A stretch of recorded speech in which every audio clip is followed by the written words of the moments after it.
Economic progress. जब माननीय प्रधानमंत्री जी ने दायित्व संभाला था 2014 में, उस समय हमारी विश्व भर में हमारी इकोनॉमी 10वें स्थान पे थी। 2014 से आज तक हम 10वें स्थान तक से निकलते 5वें स्थान पे आ गए और हमारी इकोनॉमी $3.83 ट्रिलियन है, पर हमसे दो आगे जो इकोनॉमीज हैं जर्मनी और जापान, वो 4.1 ट्रिलियन और 4.3 ट्रिलियन पे है। अगर हम 7% पे ग्रो कर रहे हैं, जो हमारी लेटेस्ट फिगर है, तो हमें चौथे स्थान और तीसरे स्थान पे जाने में कुछ ही महीने लगेंगे। और ये मैं नहीं कह रहा हूं, ये बाकी बाहर से जो असेसमेंट्स आ रही हैं अभी पीछे हाल में, मॉर्गन स्टैनली एटसेट्रा। काल में जब हमारे 100 वर्ष पूरे हो जाएंगे एज एन इंडिपेंडेंट कंट्री, हमें एक विकसित देश बनना है। मुझे पूरा विश्वास है कि जिस गति के साथ काम हो रहा है, हम विकसित देश 2047 से पहले ही बन जाएंगे। जाते जाते हम विश्व भर में तीसरे स्थान पे आने, हमारी अर्थव्यवस्था जो हो तीसरे स्थान पे होगी। पर राजपथ पे जॉर्ज V का स्टैचू लगा था, राजपथ अब कर्तव्य पथ बन गया है, वहां नेताजी का स्टैचू है। देखिए जो अभी का पार्लियामेंट है वो 1926 में उसका उद्घाटन हुआ था, और जिन्होंने बनाया था उनको कभी ऐसा नहीं लगता था कि भारत एक इंडिपेंडेंट कंट्री होगी। ये कॉलोनियल पावर की असेंबली के लिए पार्टी थी। और जो उसके बाद आए, बड़ी बात चर्चा हुई कि नया पार्लियामेंट बनना चाहिए, तो जब तक मोदी जी ने दायित्व संभाला कुछ हुआ नहीं, और अब ये किया। उसको आप जाके देखेंगे, वो हमारी हिस्ट्री, कल्चर, देश भर से जो काम हुआ है वहां पे दिखाई देगा। आपको मैं विश्वास दिलाता हूं कि आने वाले दिनों में जैसे ही आपके और जो प्रपोजल्स आएंगे, हम उन पे काम करके, और आपके यहाँ जो 4 से 6 लाख पिलग्रिम्स आते हैं, उनके लिए और भी सुविधा लाने में ONGC और हमारे OMCs की पूरा सहयोग रहेगा। आज जम्मू में आपदा प्रबंधन केंद्र और यात्री निवास का शिलान्यास किया गया, जिसमें आपको बता दें मुख्य अतिथि केंद्र मंत्री हरदीप सिंह पुरी, साथ ही साथ हमारे जम्मू कश्मीर के माननीय उपराज्यपाल मनोज सिन्हा थे। बता दें हरदीप सिंह पुरी ने बातों ही बातों में देश के प्रधानमंत्री यशस्वी ताकतवर नरेंद्र मोदी जी की तारीफ कर डाली। उन्होंने कहा जो देश जिस गति से आगे बढ़ रहा है, उस गति से हम बहुत जल्द विकसित देशों में हमारा नाम आएगा। देश के ताकतवर, विश्व के ताकतवर माननीय प्रधानमंत्री नरेंद्र मोदी ने जब देश की बागडोर संभाली 2014 में, और उसके बाद से लेकर अब तक की जो GDP है उसके बारे में हरदीप सिंह पुरी ने जानकारी दी। उन्होंने इतिहास के बारे में भी जानकारी दी कि कब कब किन किन लोगों ने हमारे देश को लूटा है, चाहे मुगलों की बात करें चाहे अंग्रेजों की बात करें। उसके बावजूद भी 2014 के बाद देश में विकास तेजी से हो रहा है।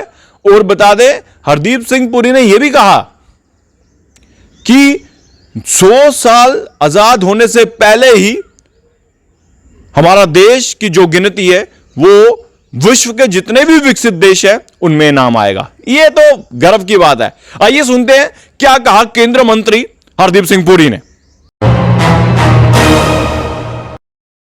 ह्यूमन राइट्स में भारत के रिप्रेजेंटेटिव, तो ह्यूमन राइट्स की जब चर्चा होती थी तो कहते थे कि ये ह्यूमन राइट्स किसकी जिम्मेवारी है, क्योंकि स्टेट को हमेशा ऑल पावरफुल माना जाता है और इंडिविजुअल को बड़ा वीक माना जाता है। तो क्या ह्यूमन राइट्स वायलेशंस कौन करता है? स्टेट करती है।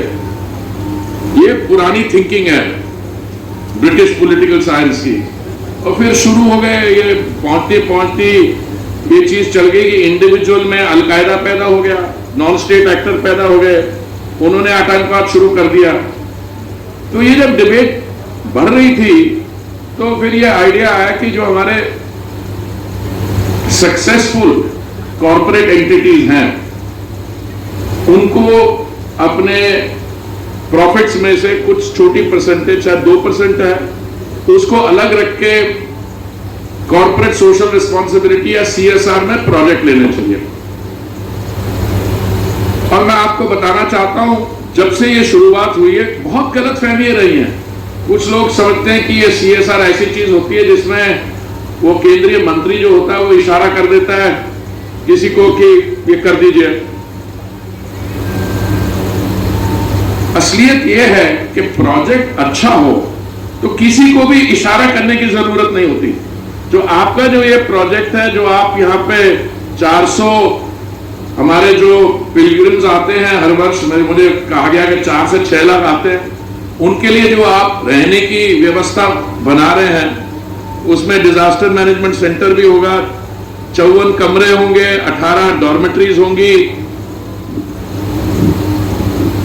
अगर जब ऐसा प्रपोजल आता है तो मैं समझता हूं उसमें इनबिल्ट मोमेंटम होता है। जब मैंने पता किया, जब मेरे को बोला कि अरुण जी ने सिर्फ 51 करोड़, तो मैं हंस के उनसे पूछ रहा था, मैं पूछ रहा था कि इसमें क्या आपको कोई हाथ तंग तो नहीं है? इसे नहीं, हाथ तंग नहीं है। हम तो चाहते हैं कि हम ऐसी प्रोजेक्ट्स को और हमारी तरफ से सपोर्ट जाए। तो फिर मैं मनोज जी के साथ बैठा था, मेरी पुरानी इनके साथ मित्रता है, मैंने कहा आप रुक क्यों रहे हो, थोड़ा सा करिए। तो इन्होंने क्या कर दिया कि 4 और बनवाना चाहते हैं।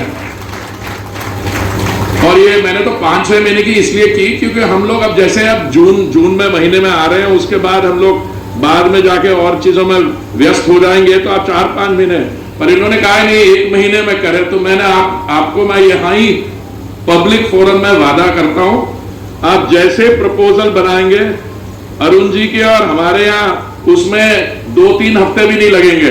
तो अगर कल परसों आप भेज दें तो हम आपको इसकी जो भी अप्रूवल्स है, 4 और सेंटर या जो भी आप अच्छे प्रोजेक्ट बनाना चाहे, मैं आपको इसकी इमीडिएटली अप्रूवल्स आपसे कह के भिजवा दूंगा।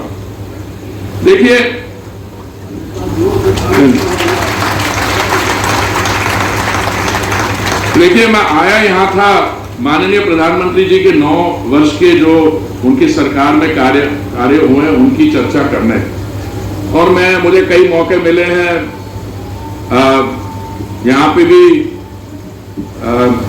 माननीय राज्यपाल जी ने कहा, उपराज्यपाल जी ने कि IIT, एम्स, कितना हमारे प्रधानमंत्री आवास योजना में काम किया है, कितने शौचालय बने हैं।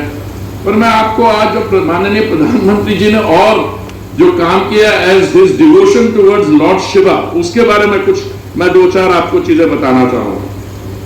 Construction of the Mahakal Lok in Ujjain Mahakaleshwar temple, construction of new Kashi Vishwanath corridor in Varanasi and unveiling of Devi Ahilyabai Holkar statue। ये तो विश्वनाथ को तो काशी में हुआ काम, पर मुझे बहुत खुशी होती है आपके साथ ये शेयर करते कि मेरी जो ऑयल मार्केटिंग कंपनीज हैं, इन्होंने वो जो बोट्स हैं उनको सबको CNG में कन्वर्ट कर दिया।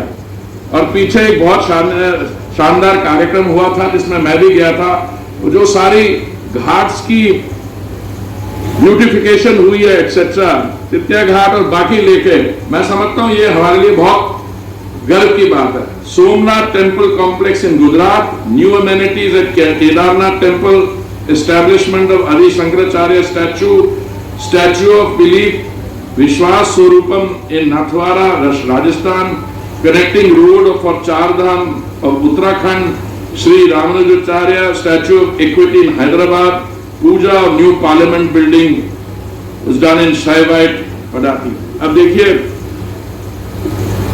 एक तरफ है इकोनॉमिक प्रोग्रेस।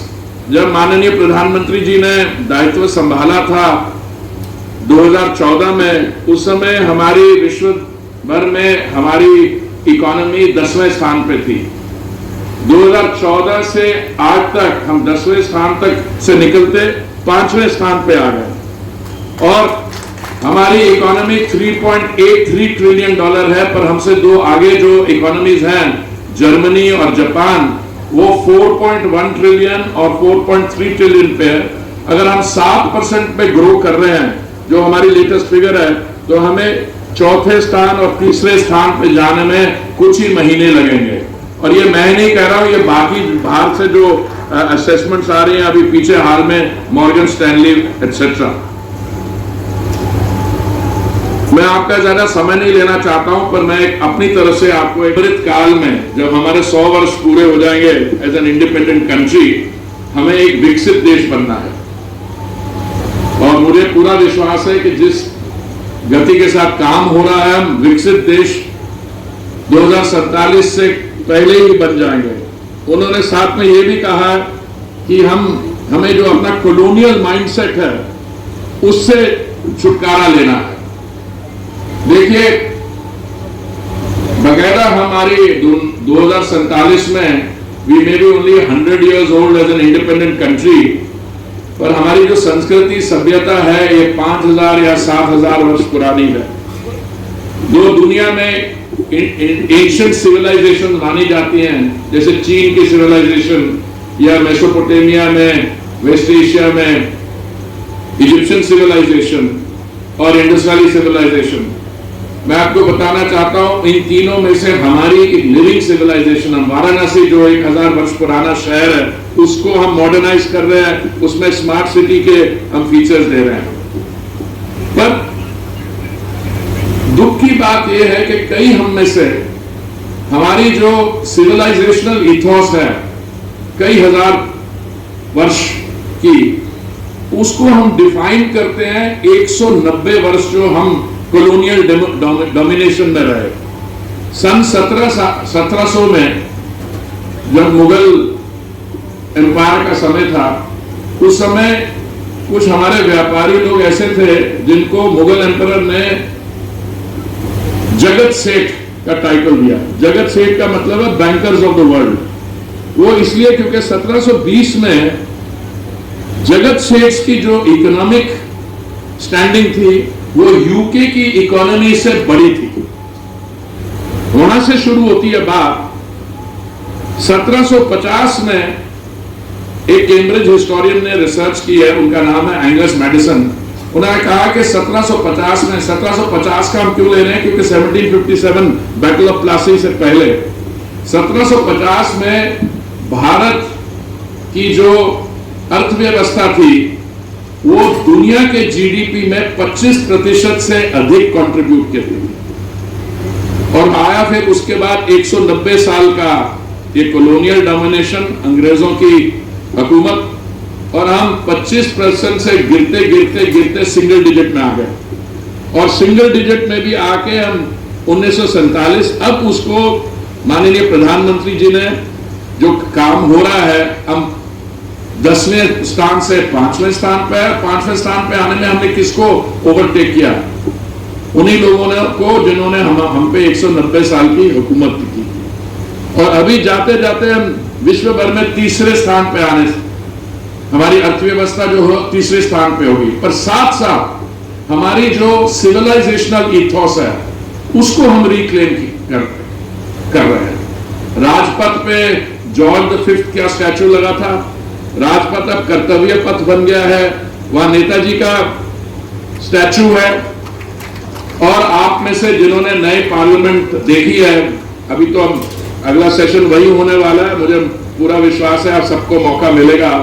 आप सब को बहुत खुशी होगी देख के, क्योंकि ये जो हमारा नया पार्लियामेंट है जो अगले 50, 100, 150 वर्षों के लिए बना है, देखिए जो अभी का पार्लियामेंट है वो 1926 में उसका उद्घाटन हुआ था। और जिन्होंने बनाया था उनको कभी ऐसा नहीं लगता था कि भारत एक इंडिपेंडेंट कंट्री होगी। ये कॉलोनियल पावर की असेंबली के लिए पार्टी थी। और जो उसके बाद आए, बड़ी बात चर्चा हुई कि नया पार्लियामेंट बनना चाहिए, तो जब तक मोदी जी ने दायित्व संभाला कुछ हुआ नहीं। और अब ये किया, उसको आप जाके देखेंगे, वो हमारी हिस्ट्री, कल्चर, देश भर से जो काम हुआ है वहां पे दिखाई देगा। तो आपको मैं सबको शुभकामनाएं देना चाहता हूं। ये मेरा सौभाग्य है कि माननीय ऑनरेबल लेफ्टिनेंट गवर्नर जी ने मुझे इसमें शामिल किया, क्योंकि मैं एक ऐसा कार्यक्रम में जिसमें अरुण जी और मैं हमेशा शामिल होना चाहते हैं।